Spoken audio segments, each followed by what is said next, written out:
Bonjour à tous, on se retrouve à 6 Grands Prix de la fin de cette saison 2024 pour faire un petit point avec Jean-Louis Moncey. Salut Jean-Louis. Salut Yerf. Alors la dernière fois où on s'était parlé, c'était après le Grand Prix du Japon et on se disait que bon, Red Bull avait une voie largement ouverte pour remporter les championnats pilotes et constructeurs. Force est de constater qu'au mois d'octobre, la situation n'est plus tout à fait la même, avec McLaren qui a progressé depuis cette fameuse évolution apportée à Miami. Et même si on remonte un peu le temps, on voit que toutes les évolutions apportées depuis l'Autriche 2023 jusqu'à aujourd'hui, elles ont toutes fonctionné. Il n'y a pas eu un pépin. Donc c'est de la bonne ingénierie, ils ont l'air de vraiment comprendre ce qu'ils font. Et à l'inverse, on commence à avoir quelques petites faiblesses du côté de chez Red Bull. Les évolutions, alors c'est pas qu'ils produisent pas d'appui, mais on voit que ça génère des problèmes d'équilibre. Alors vous allez me dire, peut-être comme toutes les autres équipes ont eu ce genre de problème avec ces voitures à effet de sol qui, quand on rajoute de l'appui, peuvent reprovoquer des rebonds et des problèmes d'équilibre entre avant et arrière. Mais du coup, bon, on a des trajectoires inverses entre McLaren et Red Bull, et je voulais un peu avoir votre sentiment dessus et comment vous envisagez la fin de saison. Est-ce que vous pensez que McLaren, d'un point de vue pilote et constructeur, peut l'emporter? Ah, pas original comme question par les temps qui courent, mon cher Yerf. Pour la simple et bonne raison, c'est que effectivement, on a lancé tous les calculs. Est-ce que si Max serait toujours deuxième, il sera champion du monde? Est-ce que ceci? Est-ce que cela? Moi, j'ai connu des situations comme ça. Je peux en décrire cinq ou six. Ce que je veux dire, comme le vieux sage que je suis, là maintenant, Norris et Verstappen, Lando et Max, il y a une chose qu'ils ne peuvent plus se permettre, ni l'un ni l'autre, c'est ce que j'appelle le chaos. Alors, ça peut être le chaos technique, une casse moteur en pleine course, ça peut être ça. Ça peut être un accident, eh bien, qui les prive de l'arrivée. Je veux dire, je vous une parenthèse, on a vu à Singapour, le dernier Grand Prix en date, que c'était tellement bien pour Lando qu'il s'est déconcentré, il l'a dit lui-même, et qu'il a failli toucher deux, trois fois. Voilà, ça, mais sur les circuits, on sait qu'on touche le rail et qu'il y a des fois, on reste là. Et donc, le chaos, pour eux, ça serait la catastrophe. Ça le serait également pour Red Bull et pour McLaren, mais dans votre question, mon cher Hirsch, il y a aussi les progrès de McLaren, et ça, les progrès de McLaren, ils sont extrêmement tangibles. Alors, j'ai lu à droite à gauche que ces progrès se rattachent surtout au fond plat, non, pas seulement au fond plat, à la méthode avec laquelle, autour du fond plat, j'ai lu ça dans Motorsport, je crois, autour du fond plat qu'ils ont et qu'ils ont conçu et qu'ils ont gardé, ils ont préparé toutes leurs autres améliorations. Chose que, par exemple, Mercedes, qu'on connaît bien, n'a pas fait. Hein. Les fonds plats chez Mercedes, c'était une valse. Chez Red Bull, très probablement, même si on n'est pas, on est moins disert chez Red Bull que chez McLaren. Et donc, je me dis qu'effectivement, ça peut être la bonne méthode. Je connais bien Andrea Stella. Je le connais depuis chez Ferrari. Hein. Et je sais que chez Lotus à l'époque, pardon, chez McLaren à l'époque, il avait été engagé par Éric Boulier. Et je pense que c'est un ingénieur de talent, mais c'est surtout ce genre de bonhomme qui met qui avance le pied droit, mais le pied gauche tient toujours derrière. Et il n'avance pas les deux pieds en même temps. Et donc, je connais sa façon de, comment dirais-je, de gérer mathématiquement, si je puis dire, et de façon très directive, l'ingénierie et son groupe d'ingénieurs autour de lui. Et je trouve qu'en ça, il démontre qu'il a pu faire quelque chose de bien avec McLaren, avec toujours ce raisonnement dont je fais part et dont vous aussi, hier, vous avez fait part également. Red Bull, Red Bull, c'est un peu, je ne vais pas dire la déception, je vais pas dire la déception parce que quand même, Red Bull, ça domine, ça domine, ça domine, et finalement, ça lasse un peu. Je ne parle pas là-dedans de Max Verstappen. Et Red Bull, on a bien vu qu'on est entré dans une période de catastrophe. Alors ça, c'est pareil, d'une façon ou d'une autre. Les changements de capot arrière, je prends celui avec les deux tubes de refroidissement, puis je prends l'ancien, puis je reprends le nouveau, puis je reprends l'ancien. Ça, c'est des méthodes qui, même si chez Red Bull, on nous dit c'est le circuit qui veut ça, on va faire ci, on va faire ça, etc., je ne suis pas sûr que ce soit la bonne solution. Et l'histoire des capots arrière de Red Bull, ça m'a attiré l'attention. Donc, pour l'instant, sincèrement, je crois que Max va quand même être champion du monde, parce qu'il faudrait vraiment un concours de circonstances et pas mal de réussite pour Lando. Mais bon, là, le boulet de canon passe juste à quelques millimètres des oreilles. Et donc, si Red Bull a envie de pérenniser son statut de meilleure équipe de F1, c'est le moment de se reprendre. Alors, deux petites précisions sur justement les petits calculs. Est-ce qu'il faut que Lando gagne tous les grands prix avec les points du meilleur tour, etc. J'ai commencé à le faire après Zandvoort parce que ça m'a rappelé une situation qui était en 2006. C'était Chris Dyer à l'arrivée du Grand Prix d'Allemagne où Oula. Schumacher l'emporte enfin, il l'emporte et son concurrent principal c'était Alonso. Et Chris Dyer lui dit à la radio, This championship's back in our hands now. We win the last 6 races, we win the championship. Fantastic drive, well done. maintenant, on a le championnat entre nos mains. Tu gagnes toutes les courses jusqu'à la fin de la saison et on est un champion du monde. C'est-à-dire qu'on n'a plus besoin de regarder ce que va faire l'autre, est-ce qu'il va abandonner ou pas. Notre job, c'est de gagner tous les grands prix. Et donc, je voulais vous poser une question en parlant de Lando. C'est que sur les réseaux sociaux, on voit un petit peu des gens qui le trouvent un peu fragile. Mais est-ce qu'en fait, c'est pas sa trop grande sincérité? Parce que dans les interviews, il n'a aucun mal à parler de ses faiblesses, que les autres, Verstappen ne ferait jamais ça, par exemple. Et est-ce que c'est pas le fait qu'il livre un peu ses états d'esprit, ses faiblesses, qui donne cette impression-là? Parce que, en fait, j'ai l'impression qu'on en fait un peu trop, parce que des gens qui sont endormis quand ils étaient en tête du Grand Prix, ou bien placés, Michael Schumacher, je me souviens Indianapolis en l'an 2000, où il n'avait pas encore gagné de titre chez Ferrari, il avait 30 secondes d'avance sur Barrichello, et il est parti en tête à queue. Voilà. Donc, est-ce que c'est pas un peu sa personnalité qui fait qu'il est un peu plus proie aux critiques que d'autres? Alors, j'aime bien cet aspect personnalité parce que ça démontre un peu son caractère. Son caractère, oui, bien sûr, que c'est encore un garçon qui a envie de s'amuser. Max était venu très sérieux. Max, on le regarde, on voit ses réflexions, on voit sa manière de commenter les courses ou de commenter l'environnement de la Formule 1. Il fait partie des champions arrivés. C'est devenu le champion par essence, le multi-champion par essence. Alors, bien sûr qu'il n'est pas encore au niveau de Schumacher, il n'est pas encore au niveau de Hamilton, mais tandis que Lando, c'est encore un gamin. Et j'en veux pour preuve, quand on a demandé à toute cette petite troupe qui habite Monaco, qu'est-ce qui faisait le plus la bringue et qui sortait, etc., le plus souvent, tout le monde était d'accord pour le désigner du doigt. Lando, c'est lui, voilà. Et donc, je pense qu'il est encore un peu enfant par son côté. Moi, je l'aime, son côté, je ne fais pas attention à vraiment ce que je dis. Je l'aime bien pour ça. Je l'aime bien. Et il n'y a pas que moi qui l'aime bien. Je pense qu'on va, avec Lando Norris, on va avoir le même problème qu'avec Raikkonen. Dès que quelqu'un va émettre des critiques violentes contre lui, on va avoir 50 lettres de jeunes filles à l'arrivée à la télévision. Ça, c'est toujours comme ça. Voilà. Et donc, Lando, on l'aime bien pour ça. Et moi, j'aimerais bien qu'il garde ce caractère enjoué. Alors, est-ce que ça peut marcher avec un titre mondial ou pas? Ça, j'en sais vraiment rien. Non. Il y a quelque chose de sérieux dans tout ça, je vais rajouter, c'est que à la place de McLaren, je lui aurais laissé la victoire en Hongrie. Voilà. Ça, on va le regretter. Et ça nous rappelle, eh bien, vous citez souvent Schumacher, ça me rappelle les quelques concessions qu'on a dû faire sur les résultats pour que Michael gagne. L'affaire Barrichello, ceci, cela, etc., etc. Et cetera. Et oui, parce que si à la fin, il manque les 7 points de la victoire, voilà, comment ça va se passer? Et donc, je suis assez d'accord avec ça. Mais bon, Lando, alors j'oserais dire qu'il a encore le temps peut-être, mais si la Red Bull, alors je reviens à mon raisonnement, accuse deux, trois chaos techniques, attention, la McLaren va être là, et donc Lando aussi, puisque on sait que Piastri, avec tout comment dire, toutes ses qualités, Piastri, on en a parlé déjà, vous et moi, depuis longtemps, Piastri, il a dit qu'il allait l'aider, et je pense qu'il fera parce que c'est un garçon sérieux, hyper sérieux. Tiens, voilà, tiens, c'est l'alter ego opposé de Norris. Il est hyper sérieux, c'est je dirais, c'est le matheux complet, Piastri, c'est le raisonneur complet.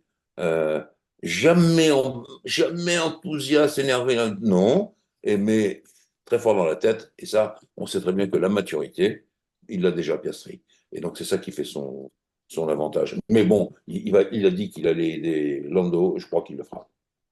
Alors, d'un point de vue juste ingénierie, je veux juste souligner une des qualités de Lando. Alors, il est rapide, mais ça, on n'en doutait pas. Mais c'est vraiment, en termes de gestion des pneus, on cite souvent Max, on cite souvent Lewis. Tout à fait vrai, tout à fait vrai. Et d'ailleurs, là où en même temps je complimente Lando Norris et je le montre du doigt, c'est le fait qu'il ne nous a pas encore dit exactement ce qu'il voulait euh, sur un circuit comme machine. On est clair, hein. Hamilton, par exemple, il veut un train arrière calé. Raikkonen était comme ça. Il se débrouille de l'avant. Max, c'est l'inverse. Par il se fiche du train arrière, je le rattraperai toujours. Par contre, il veut un avant qu'il place au millimètre près. Et donc, eh bien, on n'a pas encore compris, non, ou bien vu, peut-être que je me trompe, hein, je suis passé sur les circuits, on n'a pas encore bien vu ce que Lando souhaitait comme voiture. Alors, on va parler un petit peu plus de Red Bull et tous ces départs d'ingénieurs, entre autres. Je veux juste commencer par souligner que le développement un petit peu plus mitigé de Red Bull cette année, en réalité, ça a été confirmé dans les médias par Christian Horner, mais on avait déjà quelques indices. Ça remonte, figurez-vous, à Barcelone 2023. Mais ça a été masqué, et ça a été masqué comme en 2020. En 2020, ce qui s'était passé, alors je raconte une anecdote, je ne sais pas si Oui, vous oui, non, l'aviez faut le déjà faire, entendu ou pas. faut qu'on C'est s'en en rende compte. 2020, Red Bull avait commencé à quand même beaucoup mieux comprendre ce qui n'allait pas sur leur voiture. Le moteur Honda était devenu bien meilleur et ils étaient dans une position de potentiellement concurrencer Mercedes. Bon, 2020, il y a eu la pandémie, Mercedes avait le DAS, etc. Mais en fait, une des choses qui est un peu moins connue, c'est qu'ils se sont un peu plantés dans leur développement. Pourquoi? Parce que Max, comme vous venez de le dire, les instabilités du train arrière, il s'en accommode très facilement. Et au contraire, il veut vraiment un avant très pointu. Et donc, il était tellement facile, entre guillemets, avec les instabilités du train arrière, que ça a lancé Red Bull dans une mauvaise pente de développement. Et au moment où ils se sont rendus compte qu'en fait, bah, il rendait l'arrière instable, mais que Max, il s'en fichait, il allait plus vite. En fait, ils se sont trompés de direction et c'est que à la mi-saison, ils se sont rendus compte qu'en fait, oui, ils rajoutaient de l'appui d'une certaine façon. Max, il s'en accommodait, mais en fait, c'était pas du tout le maximum du potentiel de la voiture. Et il s'est repassé à. Bon, c'est pas la même physique, mais c'est à peu près le même phénomène. C'est que Max, on lui rajoute de l'appui. Alors, si l'arrière est instable, il s'en fiche un peu. Et pareil, c'est un petit peu décalé Red Bull dans son développement. Ils ont pas une soufflerie dernier cri comme McLaren. Donc, le fait que Max euh, fasse avec, bah, ils ne se sont pas rendus compte de leur erreur. Et donc là, ils payent un peu le prix de tout ça cette année. Et à Miami, le premier Grand Prix après l'annonce du départ de Newey, Newey donne une interview où il dit, il y a quelque chose sur cette voiture qui ne me plaît pas. Alors, il dit pas quoi, évidemment. Mais il dit, ils vont le changer, je ne sais pas maintenant, comme moi je suis en retrait, je ne sais pas s'ils vont le changer en fin d'année ou si ce sera pour l'année prochaine. Et je me demande s'ils n'ont pas un peu surestimé leur avance en se disant, bon, il y a un truc qui ne va pas, on l'a identifié, mais ce sera pour l'année prochaine. Et je pense que bah voilà, là, ils sont en train d'un peu de rattraper tout ça. Et donc, j'en reviens à tous les départs aussi, parce qu'il n'y a pas que Newey, il y a Jonathan Whitley, il y a Will Courtenay qui est le responsable de la stratégie et qui a mis en place une organisation mais phénoménale.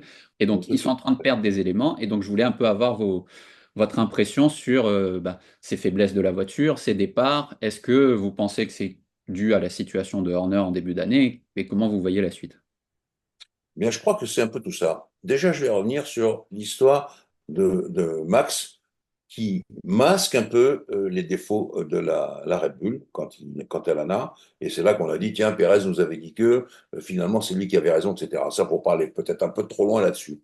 Mais c'est vrai qu'un pilote avec sa volonté de gagner, il peut de temps en temps mettre un peu à l'écart, pas complètement à l'écart, un peu à l'écart, un défaut de la voiture. Ça, c'est très possible. Je crois à ça. Je crois à ça. Je crois à ça surtout de la part des gens qui comprennent bien la mise au point ou qui ne la comprennent pas bien. Par exemple, je dis que Schumacher est un metteur au point qui était très bon, mais pas excellentissime. Un metteur au point excellentissime, pour moi, c'était Sébastien Vettel. Voilà. Lui ou Prost, ils arrivaient, eux, avec le doigt, ils montraient ça ne va pas. Mais quand vous avez une telle force, comme Verstappen, comme Hamilton, comme Schumacher, vous pouvez masquer ces détails. Je vais faire pour illustrer ça, je vais prendre un exemple complètement inverse d'un pilote qui n'a jamais rien gagné, dont les vieux de l'histoire se souviennent, Andrea De Cesaris.